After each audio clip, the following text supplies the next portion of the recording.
दुष्टों के यहाँ झुंड ज़्यादा रहता है और सत्पुरुषों के यहाँ संख्याएं कम रहती हैं। वे अपनी संख्याओं के द्वारा शक्ति प्रदर्शन में लगे रहते हैं। ऐसा ही यहाँ है। रविकांत के यहाँ पिताजी के ठीक होते ही फिर से चारों तरफ से घिर गए। बर बोले लच्छेदार बोले जाने वाले फिर से प्रिय होने लगे थे। इंद्रेश जी रविकांत के शुक्रगुजार थे, परंतु जो न्याय उन्हें उसके प्रति करना था उन्होंने फिर भी न किया था। हो सकता हो स्थिति की गंभीरता को समझना वे चाह नहीं रहे हों या दिखावा कर रहे हों। छोटी माँ लौट आई थी, एकदम निखरता रूप, चमचम करती साड़ी और गहनों से लदी, पर आँखों में एक प्रतिहिंसा की चमक। आते ही उन्होंने रविकांत के सामने ही इंद्रेश जी के गले में बाहें डाल दी। बोली, डार्लिंग, आप नहीं जानते मैं कितनी बीमार हो गई थी। मैके जाना पड़ा, वरना यहाँ कौन देखभाल मेरी करता। बोलते हुए एक तिरछी नज़र रविकांत पर डाली। रविकांत की नज़रें नीची थीं और वहाँ से वह भाग जाना चाहता था। वह उठा, परंतु छोटी माँ बोली, बैठो बैठो, कहाँ जाते हो। मजबूरन रविकांत को बैठना पड़ा। गुस्से की तीव्रता उसके चेहरे पर झलक रही थी। इंद्रेश जी बड़े असमंजस की स्थिति में थे। उन्होंने छोटी माँ रूपाली के बाहों को अपने गले से मुक्त किया और बोले, अब तुम ठीक हो ना, जाओ पहले हाथ मुंह धो लो, फिर बातें करते हैं। रूपाली उठकर अंदर चली गई थी। इंद्रेश जी पुत्र की मन स्थिति को समझ रहे थे। बोले, शांत हो जाओ, वह ऐसी ही है। रविकांत कुछ न बोला। उसके सामने स्थिति बड़ी विकट थी। इंद्रेश जी अपने जाल में उलझे हुए थे और अब रविकांत भी कुछ भ्रम की स्थिति में था। इसी परेशानी में वह उन्माद होकर बाहर बगीचे में आ गया। कल्याणी बगीचे में खेल रही थी। देखते ही दौड़ी आई, भैया ये छोटी माँ बहुत गंदी हैं, आते ही उन्होंने मुझे मारा, देखो ये। कल्याणी ने अपने गाल पर पड़े निशान को दिखाया और बड़ी बड़ी आंसू गिराने लगी। रविकांत का अभी मूड बिगड़ा हुआ था। उसने कल्याणी के पहले आंसुओं को पोंछा। वह नहीं चाहता था कि बाल मन पर क्लेश की छाया ज़्यादा गहराए। वह जानता था कि कैसे कल्याणी के आंसू अभी सूख जाएंगे। उसने पॉकेट से हाथ डाला और चॉकलेट निकाल कर आगे कर दिया। कल्याणी खुश हो गई। आदत के अनुसार कल्याणी ने फिर हाथ फैलाया, एक और चॉकलेट। रविकांत जानता था उसकी आदत। वह खुश होकर बोला, हाँ छोटी, ले ये ले अपनी दूसरी चॉकलेट, कहकर उसने दूसरा चॉकलेट उसके हाथ पर रख दिया। रविकांत का आक्रोश थोड़ा कम हो चला था। कल्याणी ने उसके क्रोध को अपनी बाल सुलभ वात्सल्य से अपनी ओर मोड़ लिया था। रविकांत उसे छोटी बहन मानता था और उसका बेहद ध्यान देता था। कल्याणी रविकांत के साथ खेलते खेलते बोली, भैया अब तो ना जाओगे ना, सब भगोड़ा तुम्हें कहते हैं। कौन कौन रे? छुटकी, रविकांत मुस्कुराते हुए पूछा। वही छोटी माँ, कल्याणी रविकांत के कान के पास आकर फुसफुसाई। रविकांत खड़ा होकर खिलखिला कर हंस दिया। उसे गुस्सा नहीं आया। वह बाल मन में उठने वाले प्रश्नों पर बोझा नहीं डालना चाहता था, बल्कि उसे एक दिशा देना चाहता था। वह बड़ी देर तक कल्याणी के साथ खेलता रहा, उसके बाल सुलभ प्रश्नों का समाधान करता रहा। फिर जाने पर काकी कल्याणी को खोजते हुए आई और जब उन्होंने दोनों भाई बहनों को प्रेम पूर्वक बातचीत को सुना तो उन्हें बड़ा संतोष हुआ। उन्हें लगा कि चलो मेरे बाद कल्याणी की देख रेख करने वाला एक भाई तो रहेगा। कल्याणी के पिता एक मोटर दुर्घटना में मारे गए थे और माँ कल्याणी को जन्म देने के बाद बिस्तौरी में ही मृत्यु को प्राप्त हो गई थी।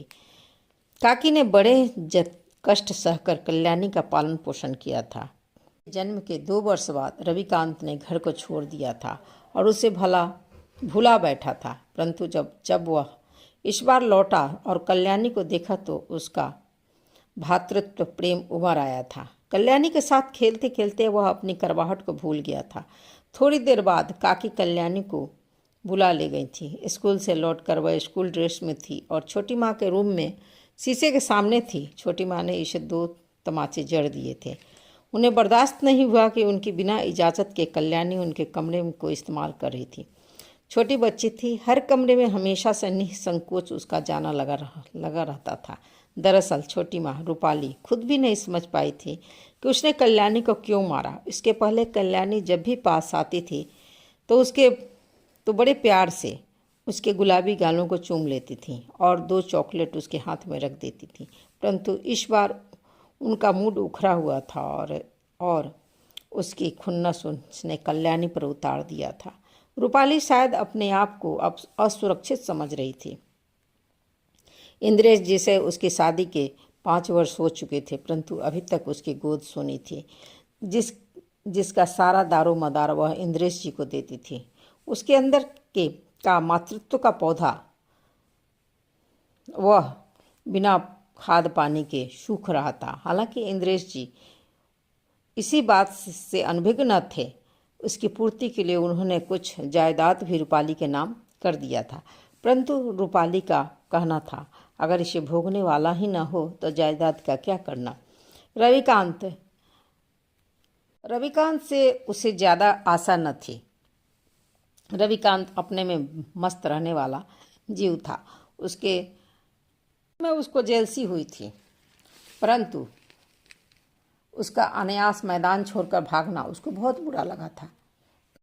उसे ऐसा लगता था कि सारी समस्याओं की जड़ में वही है। इसलिए वह इंद्रेश जी के बीमार पड़े तो उन्हें छोड़कर वह मायके भाग गई थी। उसे लगता था अगर वह रही तो रविकांत हरगिज न आएगा।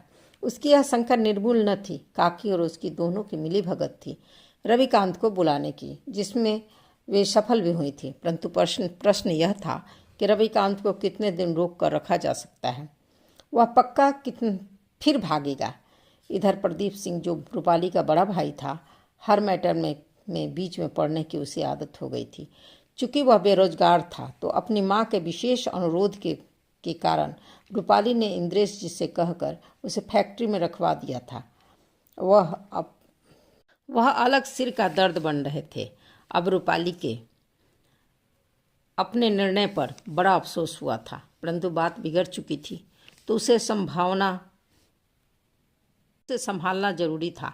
संजोग से इंद्रेश जी बीमार पड़े। यही रूपाली के रविकांत को बुलाने का मौका मिला और काकी के द्वारा उसने अपनी योजना को अंजाम दिया। अब रविकांत को बिजनेस को समझना अति आवश्यक था, अन्यथा प्रदीप सिंह के बड़े कारनामे और बदले का डर था।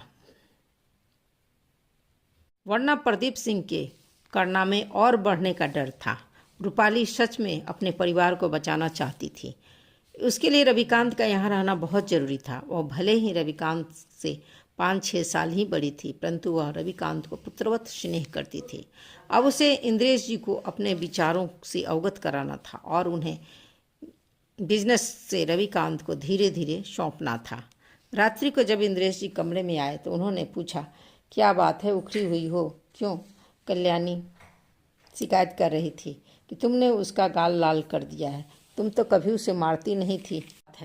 इंद्रेश जी के पूछने पर रूपाली ने कोई उत्तर न सूझा। वह चुप रही। उसे समझ में नहीं आ रहा था इंद्रेश जी से कैसे बात की जाए।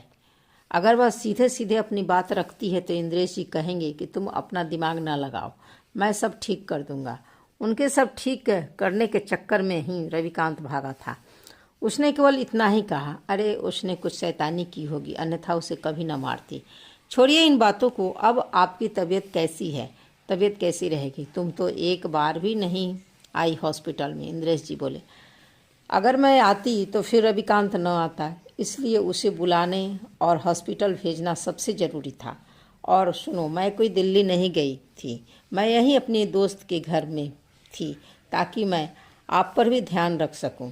फिर जब रविकांत आ गया तो मैं निश्चिंत हो गई थी, वरना प्रदीप भैया को तो आप जानते ही हैं। बोलकर रूपाली चुप हो गई। इंद्रेश जी ज़्यादा कुछ बोले नहीं। दवा का असर था तो उन्हें आंख लग गई थी। रूपाली भी थोड़ी निश्चिंत थी। उसका निश्चय था कि व्यापार को रुकने नहीं देना है, बल्कि आगे भी अनवरत बढ़ाना है, जो अब रविकांत के दिशा निर्देश में चलना था। परंतु उसके लिए इंद्रेश जी को व्यापार में धीरे धीरे पीछे हटना बहुत जरूरी था। परंतु यह काम बहुत धीरे धीरे करना होगी रविकांत को उसकी जिम्मेवारी, अन्यथा वह भागता रहेगा। रूपाली यह समझती है काकी उसकी बायां हाथ है। प्रदीप भैया पर भी लगाम कसना होगा। पता नहीं क्या क्या गोलमाल अभी तक कर बैठे हों। सोचते सोचते रूपाली की आंखें लग गई। दरवाजे पर ठक ठक की आवाज़ से रूपाली की नींद खुल गई। देखा इंद्रेश जी निश्चिंतता की नींद में डूबे हुए हैं और बालों को जुड़ा बनाती रूपाली उठी और दरवाज़ा खोला। सामने रविकांत था। सुबह सुबह रविकांत को देखकर वह थोड़ी परेशान हो उठी। वह दरवाजे के पास से थोड़ा हट गई। रविकांत अंदर आया और इंद्रेश जी के सिरहाने आकर बैठ गया। वह चुप था। रूपाली और रविकांत में आज तक शब्दों का आदान प्रदान न हुआ था। अंत में रूपाली ने ही मौन व्रत को तोड़ा। क्या हुआ, कहीं जाना है क्या? सुबह सुबह कहाँ तैयार होकर निकल रहे हो? रविकांत कुछ क्षण चुप रहा, फिर बोला, दिल्ली जा रहा हूँ। रूपाली का सर्वांग गुस्से से सुलग गया। हाँ तो जाओ, तुम्हारे ही क्यों थे?